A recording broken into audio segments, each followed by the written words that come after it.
Segunda, 16 de junho. Verso para memorizar. Porque Deus não nos deu espírito de covardia, mas de poder, de amor e de moderação. 2 Timóteo 1:7. Adorando a imagem.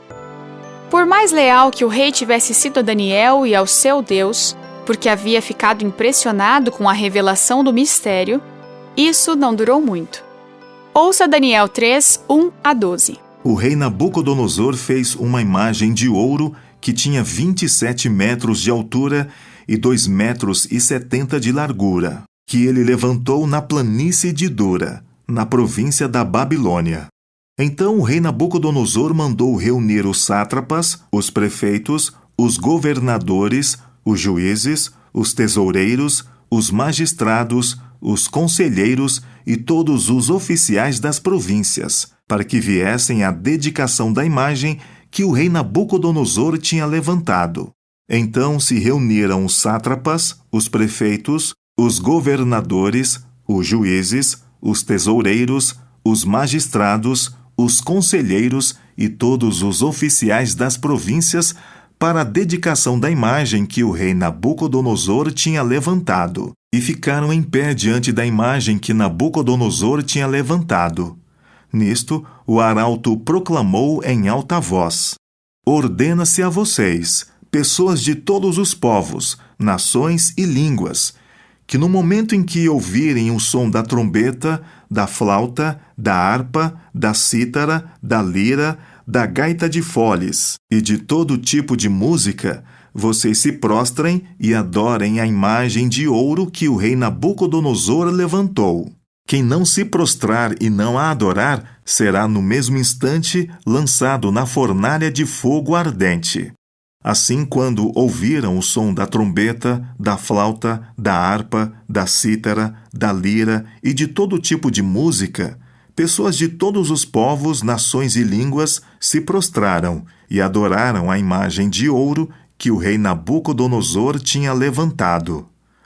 No mesmo instante, alguns homens caldeus se aproximaram e acusaram os judeus. Disseram ao rei Nabucodonosor: Que o rei viva eternamente.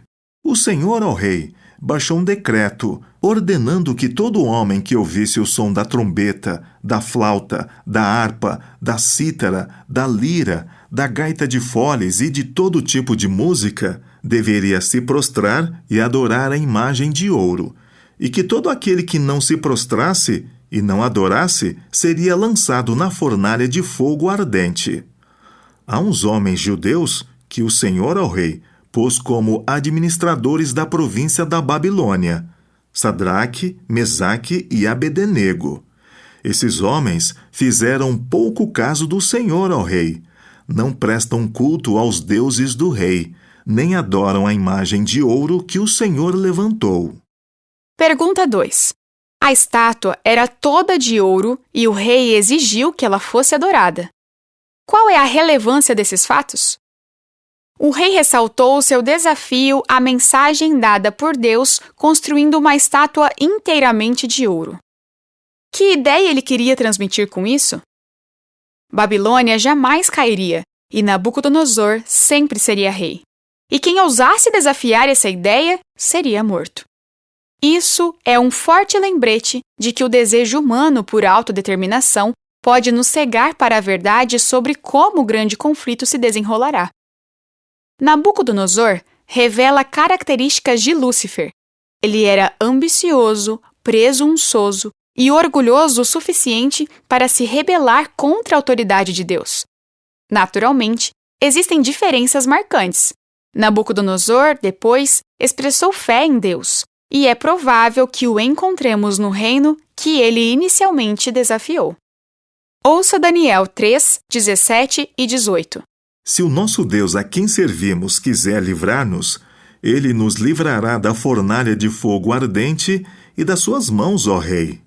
E mesmo que ele não nos livre, fique sabendo, ó rei, que não prestaremos culto aos seus deuses, nem adoraremos a imagem de ouro que o Senhor levantou. Pergunta 3. Quais palavras dos 3 rapazes hebreus desafiaram o rei? O que isso nos ensina sobre fé e o que, às vezes, ela pode exigir de nós? Muito facilmente, esses 3 homens poderiam ter apresentado justificativas para sair daquela situação perigosa. Afinal, eles não estavam sendo fanáticos, dispostos a ser queimados vivos simplesmente por causa da questão de se curvarem? Usando uma linguagem atual, eles não poderiam ter simplesmente fingido, curvando-se para amarrar seus cadarços enquanto oravam ao Deus verdadeiro? Realmente valia a pena o que estavam enfrentando? Sem dúvida, eles acreditavam que sim, embora suas palavras mostrassem que sabiam que talvez não escapassem vivos. Quem é fiel no pouco, também é fiel no muito. E quem é injusto no pouco, também é injusto no muito. Esse texto, de Lucas 16:10, ajuda a evitar justificativas fáceis que levam as pessoas a comprometer sua fé?